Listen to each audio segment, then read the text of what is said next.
Hello guys, musta? And welcome. Welcome again to my channel. Guys, may papakita lang ako sa inyo kasi pumunta ako ng Dragon City. Itong Dragon City dito sa Bahrain, ano to? Mostly or lahat ata made in China, mga products ito. So nakabili ako ng ano to? Ito nakalagay sa telephoto lens, may wide angle, fish eye, tapos may macro. So, tingnan natin.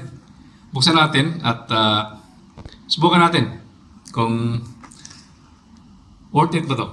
Okay ba to? Nabili ko to ng 6.5 BD. 6.5 BD dito sa Bahrain. Actually, meron pang isang klase na medyo mahal. Ano siya, 12 BD. So, parang mahaba-haba siya ng konti. Kaya lang, parang hindi ako sigurado kung gagana ba ito. Kaya, buksan natin. At ipapakita ko sa inyo kung ano yung nasa loob nito. At kung okay ba ang kuha niya.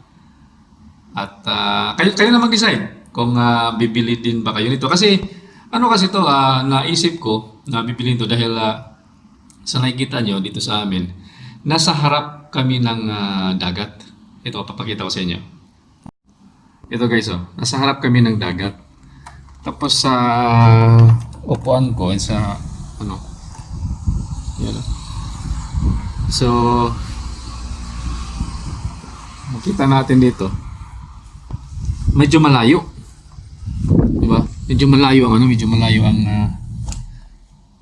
distansya. Kaya naisip kong bumili nito para itry ko kung makita ko ba yung nasa dulo or makita ko ba kung ano yung nasa unahan.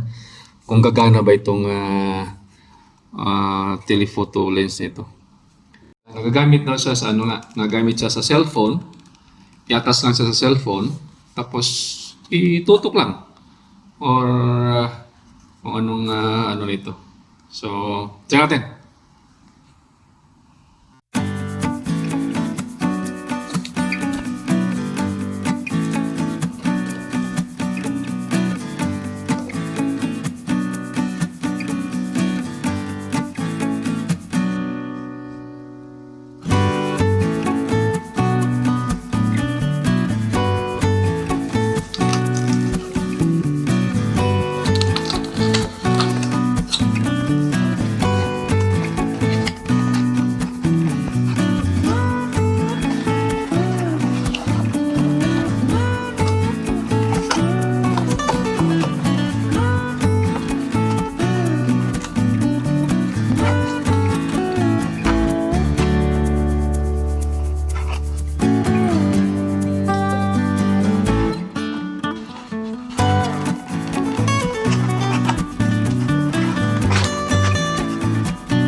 So, kayo na mag-decide kung bibili din ba kayo nito or baka mali din yung pag-mount ko o yung ano kasi parang hindi steady, di ba? So, pero at least napakita ko sa inyo kung ano yung makikita nyo or ano yung makukuha niya pag gumamit kayo nito sa cellphone. Sa cellphone to ginagamit. So, dito lang muna. Yun lang ang may pakita ko sa inyo ngayon at salamat.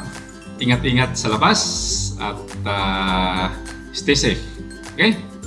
Sige. Nga pala, pag hindi pa kayo naka-subscribe, pakiclick naman yung subscribe button at paki-share na rin para makita din ng iba. Okay? Thank you. Salamat.